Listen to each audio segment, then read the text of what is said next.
Buongiorno da Sicilia 24, le principali notizie. A Ragusa, scoperta dalla Guardia di Finanza una filiera illegale di pomodori, sequestrati 30.000 semi contraffatti, 4 denunciati. A Palermo, sequestrato l'ecomostro della noce, irregolarità nelle operazioni di bonifica dall'amianto, 3 indagati. Catania, controlli a San Cristoforo, trovata una pistola, rimosse diverse strutture abusive e sanzionati gli ambulanti.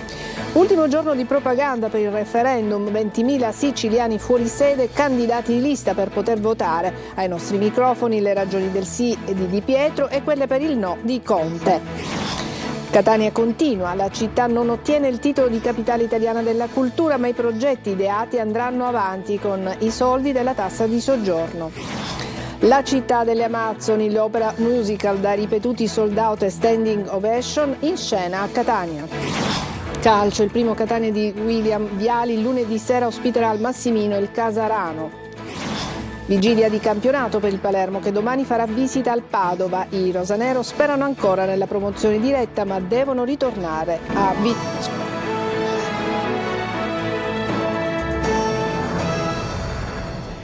Bentrovati, maxi sequestro di semi di pomodoro di alto valore agronomico contraffatti sono stati trovati nel Ragusano, dove è stata scoperta una filiera illegale tra Vittoria e Gela. Sentiamo Veronica Barbarino. Sequestrati oltre 30.000 semi di pomodoro di alto valore agronomico nel Ragusano. L'operazione, coordinata dalla Procura di Ragusa e condotta dalla Guardia di Finanza insieme all'Ispettorato contro le frodi alimentari di Vittoria, ha portato ad una vera e propria filiera della contraffazione. Secondo quanto ricostruito dagli investigatori, tutto è partito dalla scoperta in un'azienda agricola di Vittoria, dopo attente analisi di laboratorio, di piantine di pomodoro nate da semi contraffatti. Queste piantine sarebbero poi state rivendute a un'altra azienda della zona. A partire da lì, gli inquirenti sono risaliti al percorso dei semi. Questi sarebbero stati acquistati già contraffatti e simili agli originali da una ditta sementiera di Gela. A conclusione delle indagini, i titolari delle aziende coinvolte a vario titolo sono stati denunciati per fabbricazione e commercio di beni realizzati senza diritti di proprietà industriale. A intervenire sulla vicenda anche il ministro Francesco Lollobrigida, che, elogiando l'operato dei militari, ha ribadito l'importanza dei controlli per tutelare qualità, legalità e made in Italy e sottolineato come la contraffazione danneggi agricoltori onesti, mercato e innovazione. Nel Ragusano un uomo di origine albanese è morto in un incidente sulla statale 115 in territorio di Acate. L'auto che guidava si è scontrata con un veicolo che viaggiava in direzione opposta. La strada è stata temporaneamente chiusa in entrambe le direzioni per consentire ai vigili del fuoco di estrarre la vittima dalle lamiere dell'auto. Adesso a Palermo, dove la Guardia di Finanza ha sequestrato lo stabile che ospitava l'ex centro meccanografico del Banco di Sicilia. Costruito negli anni 70, l'immobile deve essere liberato dall'amianto, ma secondo l'accusa lo smaltimento durante i lavori comporterebbe rischi per la salute degli abitanti dell'area residenziale. Mario Viola. Lavori di demolizione e ristrutturazione in pieno centro residenziale della città di Palermo, senza smaltire l'amianto a norma di legge e lavorando senza le dovute precauzioni necessarie per evitare le polveri sottili. La Guardia di Finanza ha posto sotto sequestro un intero stabile nel centro residenziale della città e il relativo cantiere di ristrutturazione. Si tratta dell'ex centro meccanografico del Banco di Sicilia, che era passato ad Unicredit insieme all'acquisizione degli sportelli bancari. Lo stabile, ormai dismesso, era stato ceduto ad una società che aveva avviato operazioni di ristrutturazione. L'edificio, realizzato negli anni 70, è saturo di amianto, ma le opere di ristrutturazione non ne stavano tenendo conto e le lavorazioni di smaltimento stavano avvenendo, secondo l'accusa, incuranti del rischio. L'ispezione della Guardia di Finanza è partita dalla segnalazione di alcuni abitanti della zona e in particolare delle via Adria e via Merenda, che sorgono intorno allo stabile in questione. I residenti sono infatti preoccupati dei rischi ambientali e per la salute. L'ispezione avrebbe confermato i sospetti proprio degli abitanti e per questo è scattato il sequestro dell'intero immobile. La magistratura ha disposto una campionatura dell'area per verificare i livelli di polveri sottili da amianto. La denuncia è scattata per il proprietario dell'immobile, per il direttore dei lavori e per il legale rappresentante dell'impresa, mentre il GIP ha convalidato il sequestro. A Catania, controlli straordinari della polizia a San Cristoforo, setacciato il quartiere, sequestrata una tonnellata di alimenti senza tracciabilità e trovata una pistola nascosta in una cabina elettrica. Giusy Lazzara. San Cristoforo, Catania, terra di nessuno. Durante un controllo straordinario della polizia è rimossa una tettoia abusiva. Per fare ombra a auto in sosta, i cani poliziotto hanno fiutato qualcosa davanti a una cabina elettrica. Così è stata trovata nascosta dentro una pistola con munizioni. Ma non solo, sorpresi i venditori ambulanti che esponevano e vendevano in strada prodotti ortofrutticoli senza autorizzazione. Scattate multe per 10.000 euro e sequestrato una tonnellata di alimenti privi di tracciabilità. Disposta anche la pulizia dell'intera area con la rimozione di quasi 2 tonnellate di rifiuti, tra cassette in legno e in plastica, banchi per la vendita abbandonati nel tempo dai venditori ambulanti. Ripristinata così la fruibilità del marciapiede per i pedoni. I poliziotti hanno attivato anche posti di blocco in punti strategici del quartiere. Identificate 150 persone, oltre la metà risultate con precedenti e alcune destinatarie di misure di prevenzione. A Marineo, in provincia di Palermo, maxi rissa tra 15 persone al centro commerciale. La violenta scazzottata è nata da un apprezzamento di un giovane verso una ragazza. Sentiamo Marco Gullà. Prima uno sguardo, poi un apprezzamento che ha scatenato una feroce e violenta rissa. Siamo a Marineo, in provincia di Palermo. Un apprezzamento rivolto da un giovane a una ragazza ha scatenato una scazzottata nei pressi del centro commerciale Candy Shop. In 15 se le sono date di santa ragione fino a quando non sono arrivati i carabinieri chiamati da clienti e titolari. A innescare la rissa è stata la stessa ragazza che dopo il complimento poco rispettoso rivoltole ha colpito con una borsa il giovane. Dopo che i militari hanno riportato la calma, in 4 tra i 25 e i 45 anni sono stati denunciati per rissa. Uno dei denunciati era inizialmente estraneo alla lite e ha preso parte quando si è accorto che lo specchietto della sua auto era stato danneggiato. Pugni, calci, spintoni, il tutto davanti a tanta gente che ha provato anche a riportare la calma. L'intervento dei carabinieri ha permesso di disperdere i presenti, la maggior parte dei quali intervenuti esclusivamente nel tentativo appunto di sedare gli animi e di identificare i principali responsabili della rissa. I coinvolti hanno riportato lievi lesioni ma hanno rifiutato l'assistenza del personale sanitario del 118, fatto convergere sul posto. Domenica e lunedì si voterà per il referendum costituzionale per la riforma della giustizia. Circa 20.000 siciliani fuori sede che in questa consultazione non potranno partecipare a distanza hanno scelto di fare i rappresentanti di lista per poter votare ugualmente. Luca Ciliberti. Il 22 e 23 marzo si voterà per il referendum sulla riforma della giustizia. Non servirà quorum, ogni voto dunque risulterà determinante per l'esito finale della consultazione. I fuorisede, a differenza delle ultime elezioni europee, non possono votare a meno che non facciano rientro nel loro luogo di residenza, ma i costi di voli, treni e carburante rendono quasi proibitivi gli spostamenti. In tanti, per partecipare comunque al voto, hanno deciso di iscriversi come rappresentante di lista ai seggi. In Sicilia i rappresentanti di lista fuorisede saranno circa 3.000, si tratta prevalentemente di studenti e lavoratori pendolari.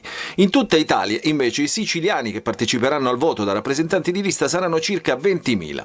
In tutto il paese sono circa 60.000 seggi, significa che in teoria potrebbero essere nominati e votare tra partiti e sostenitori e comitati alcune centinaia di migliaia di fuorisede. Per questo referendum non è previsto il voto fuorisede perché a gennaio la maggioranza alla Camera aveva respinto gli emendamenti con cui l'opposizione aveva chiesto di introdurlo. Il Ministero dell'Interno aveva sostenuto che non ci sarebbe stato abbastanza tempo per organizzare le procedure. Di avviso contrario le opposizioni, secondo le quali proprio il voto dei fuorisede in tutta Italia potrebbe essere determinante contro la riforma. Ultimo giorno dunque di propaganda sulla separazione delle carriere, quindi dei magistrati, e quindi per votare al referendum. Al nostro TG Di Pietro che voterà sì e Conte che è per il no. Eccoli al microfono di Luca Ciliberti. Dottore Di Pietro, perché votare sì alla riforma sulla giustizia? Io voto sì e invito a votare sì per una ragione di metodo e di merito. Di metodo perché è una riforma che voleva anche il centro-sinistra, di cui io ho fatto parte nel secondo governo Prodi e l'avevamo anche votata una prima volta in Parlamento. Poi, poiché un magistrato ha imprudentemente messo sotto accusa il Ministro della Giustizia, è caduto il governo e non si è potuto finire. Una ragione di merito molto semplice. In questo momento nel sistema accusatorio c'è un'anomalia, vale a dire che Chi deve giudicare fa parte della stessa famiglia di chi deve accusare, e allora il problema è molto semplice. Se fossimo davanti a una partita, e questa è una partita della vita, voi sareste tranquilli e sereni se l'arbitro viene scelta anche dalla squadra avversaria? Io penso che sia meglio che l'arbitro faccia parte della famiglia degli arbitri, la difesa fa parte della famiglia degli avvocati e l'accusa fa parte della famiglia dei pubblici ministeri. Per questo c'è la separazione delle carriere, per questo ci sono due consigli superiori, cioè due organismi che si occupano, l'uno di chi accusa, l'altro di chi giudica, e poi anche quello degli avvocati di chi difende. Il pubblico ministero poteva fare ieri, oggi e potrà fare domani le stesse cose che abbiamo fatto ai tempi di Mani Pulite. Presidente Conte, perché votare no al referendum sulla riforma sulla giustizia? Perché questo è un referendum che non serve a migliorare l'efficienza della giustizia, ad accelerare i processi, non c'è un euro in questa direzione. E attenzione, non serve neppure per separare le carriere tra PM e giudici, come loro dicono, perché se fosse stato questo il vero obiettivo bastava una norma ordinaria che superava l'attuale legge Cartabia. Lo scopo è un altro: mettere al riparo la politica, che è al governo, dalle inchieste della magistratura. Se dovesse entrare in vigore questa riforma, ci auguriamo di no, sa che cosa succederà? Che il pubblico ministero che in questo momento sta indagando sulla Santanchè, il pubblico ministero che indaga su Totò Cuffaro per gli appalti truccati alla sanità siciliana, il pubblico ministero che indaga su Iacolino, che ovviamente sono tutti personaggi fortemente protetti dalla politica, dalla maggioranza, dal governo di turno, sa cosa farà? Dirà: ma a me chi me lo fa fare? Semmai di pregiudicarmi la carriera, una nomina, un trasferimento, un passaggio, un miglioramento per le funzioni, addirittura un procedimento disciplinare perché vada a toccare i potenti. Si dedicheranno soltanto alla gente comune. Continuiamo, cambiamo argomento. Ancona si è aggiudicato il titolo di capitale della cultura italiana, ma Catania non demorde. Il sindaco trantino spiega: non è una bocciatura, il nostro percorso va comunque avanti. Tonino De Mano. Auguri ad Ancona, ma Catania non demorde e soprattutto non ha subito una bocciatura. Lo ha detto a caldo il sindaco trentino e lo ha ribadito l'arcivescovo Renna dopo l'aggiudicazione della città marchigiana a capitale della cultura al posto dell'uscente Agrigento. Il dossier Catania Continua va rispettato ed onorato. In poche parole, il percorso non si ferma, visto che la candidatura di Catania non era un punto di arrivo ma un metodo, una visione strategica per la città che comunque intende portare avanti. Ma in ogni caso vogliamo andare avanti perché cosa significa cultura? Significa anche compartecipazione, significa vivere in un contesto diverso dal passato. Allora i messaggi devono essere due. Uno, per quanto riguarda il risultato di Roma, smettiamola di piangere come si faceva in passato, immaginando scenari chissà di qual genere, dicendo che la colpa è di Agrigento, il fatto che Gibellina avesse avuto già un riconoscimento come capitale dell'arte contemporanea avrà penalizzato. Non ci interessa, buon lavoro ad Ancona, i migliori auguri, siamo certi che faranno bene, ma non dobbiamo più continuare a lamentarci come abbiamo sempre fatto, ma dobbiamo reagire. Questa è l'impostazione che noi cittadini catanesi dobbiamo dare per ogni azione del nostro operato. Ancona riceverà dal Ministero un contributo di 1 milione di euro per attuare il suo programma, ma 1 milione di euro derivante dalla tassa di soggiorno Catania lo destinerà comunque al suo piano cultura. Piano, abbiamo detto, l'avremmo realizzato in ogni caso. Il 1 milione di euro che noi abbiamo destinato a capitale della cultura dalla tassa di soggiorno continueremo a destinarlo per la realizzazione di questo piano che adesso moduleremo e presenteremo a maggio, perché abbiamo bisogno di dare stimoli nuovi, soprattutto ai nostri ragazzi. La città dell'inclusione, spazi, linguaggio e comunità del futuro. 2 giorni alle Ciminiere di Catania con gli studenti indiscussi protagonisti. Uno degli appuntamenti più attesi è stato lo speed date con il sindaco trantino, un format innovativo dove è stato possibile fare domande dirette e instaurare un dibattito di cittadinanza attiva. Numerose le domande e altrettante le risposte selezionate da una apposita piattaforma digitale. C'è stato anche un simpatico siparietto in apertura con lo stesso trantino che ha ironizzato con i ragazzi sulle recenti allerte meteo. Adesso una breve pausa, a tra poco.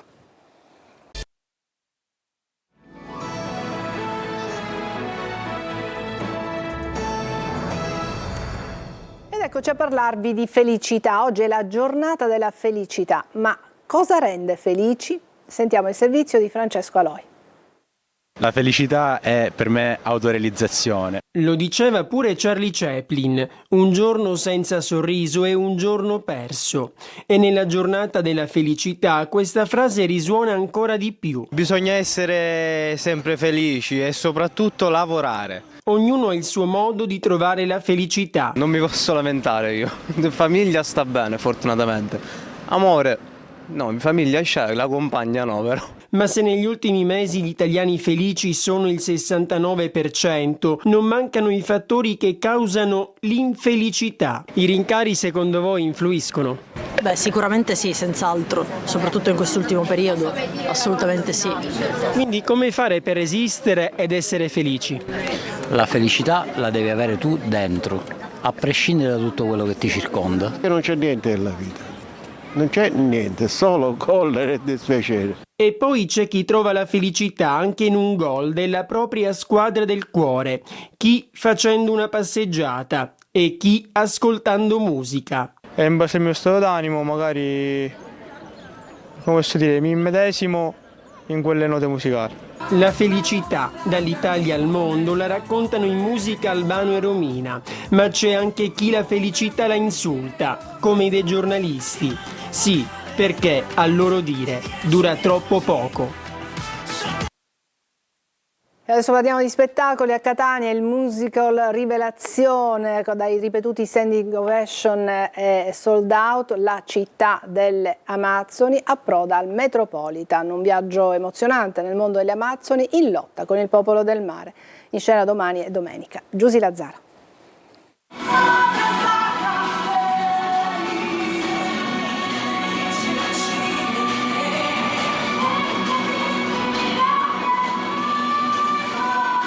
Un viaggio mozzafiato, un intreccio antico tra la forza delle guerriere in lotta con il popolo del mare e il richiamo del cuore. L'opera Rivelazione, la città delle Amazzoni, con le musiche inedite di Franco Lazzaro e Airam e la drammaturgia di Andrea Tomaselli, approda a Catania al Metropolitan e racconta le imprese spettacolari delle leggendarie guerriere. Al centro della narrazione il tema della guerra e della pace, quanto mai attuale in questo tempo. Le coreografie di Erika Spagnolo in una Grecia antica immaginifica, il fiero popolo delle Amazzoni, guidato dalla regina Tandra, interpretata da Laura Sfilio, è scosso dall'incontro con il popolo del mare e il suo comandante Laiol, con Alessandro Incognito che firma anche la regia.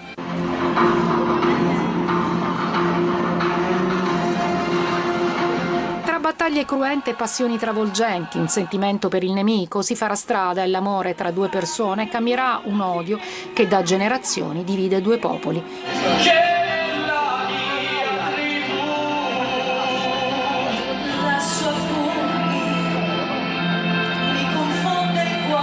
In scena domani e domenica al Teatro Metropolitan di Catania.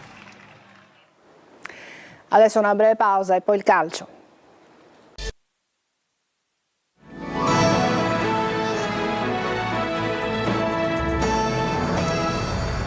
Eccoci al calcio, c'è attesa ma anche curiosità per il primo Catania di William Viali che lunedì sera ospiterà al Massimino il Casarano. Il nuovo allenatore sta provando diverse soluzioni per conoscere gli uomini e le caratteristiche della squadra. Francesco Triolo. Un secondo posto da difendere, un obiettivo alla Serie B dichiarato con ancora più forza. Il primo Catania versione Viali si vedrà già da lunedì sera contro il Casarano, formazione che arriva al Massimino dopo aver battuto il Cosenza, ovvero quella che era la terza forza del campionato. C'è attesa per capire come il nuovo allenatore inciderà in quello che è l'atteggiamento della squadra, del gruppo, prima ancora che sotto il profilo tattico. Contro il Casarano mancheranno ancora gli attaccanti centrali Forte e Rolfini che non hanno recuperato dagli infortuni. Viali dai primi allenamenti sta cercando di capire le condizioni di Ciccerelli che sta recuperando dall'infortunio e potrebbe anche essere convocato. Poi è un altro aspetto se verrà utilizzato, però è una decisione che potrà avvenire solo alla vigilia della partita. Viali sotto il profilo tattico ha provato un po' di tutto, ha cercato di capire, di conoscere soprattutto giocatori e caratteristiche Difesa a 3, poi a 4, pressione, fase offensiva, la base e la mediana a 2 con Di Tacchi e Quaini, con Di Noia o Corbari, che potrebbero anche spostarsi come mezzala in caso di 3-5-2, ipotesi sulle quali sta lavorando e lavorerà ancora sia Viali che il suo vice Cottafava in questi giorni, e qualcosa sulle indicazioni che avrà ottenuto si potrà capire dalla conferenza stampa della vigilia. Da oggi si inizierà anche a studiare l'avversario, a cominciare dall'ex Chirico, che è considerato l'elemento più pericoloso dei salentini. Lo sa bene Viali, che Chirico lo conosce per averlo allenato. E oggi, dopo il telegiornale, come ogni venerdì, l'appuntamento è con Preview, condotto da Marco Carli, obiettivo puntato sul nuovo allenatore del Catania, William Viali, e sulle sue soluzioni tattiche. Poi le ultime news su Siracusa e Trapani. E adesso parliamo invece del Palermo, vigilio di campionato per il Palermo, che domani farà visita al Padova. I rosanero sperano ancora nella promozione diretta, ma devono tornare a vincere. Marco Gullà. Ultima chiamata per l'aereo promozione diretta. Il Palermo ha fatto il check-in ma rischia di rimanere a terra. Domani all'Euganeo contro il Padova i rosanero devono necessariamente vincere e sperare nei passi falsi delle dirette concorrenti. In programma c'è anche Monza-Venezia, mentre il Frosinone, terzo, giocherà a Bolzano. La formazione di Inzaghi, con una combinazione favorevole di risultati, potrebbe tornare a sperare, ma ovviamente deve prima pensare al suo cammino e a vincere contro un coriaceo Padova. Inzaghi ritrova Ranocchia, la sua assenza contro la Juve Stabia si è sentita e come. Il Palermo è apparso senza idee e con una costruzione macchinosa del gioco. Occorre quindi una sterzata che dovrà arrivare già domani all'Euganeo. Inzaghi valuta anche lo stato di forma e i tempi di recupero dei singoli. Quella di Padova sarà la sesta partita in 20 giorni, un tour de force prima della sosta che inevitabilmente pesa sulle gambe e sulla testa dei giocatori. Il principale dubbio riguarda la tre quarti. L'Eduaron, tenuto inizialmente in panchina contro la Juve Stabia, potrebbe tornare titolare, ma Inzaghi potrebbe anche scegliere di dare continuità a Jonsen. In difesa invece dovrebbe tornare Peda titolare. Domani fischio d'inizio alle ore 15. È tutto per questa edizione di Sicilia 24, grazie per averci seguito, buon pomeriggio.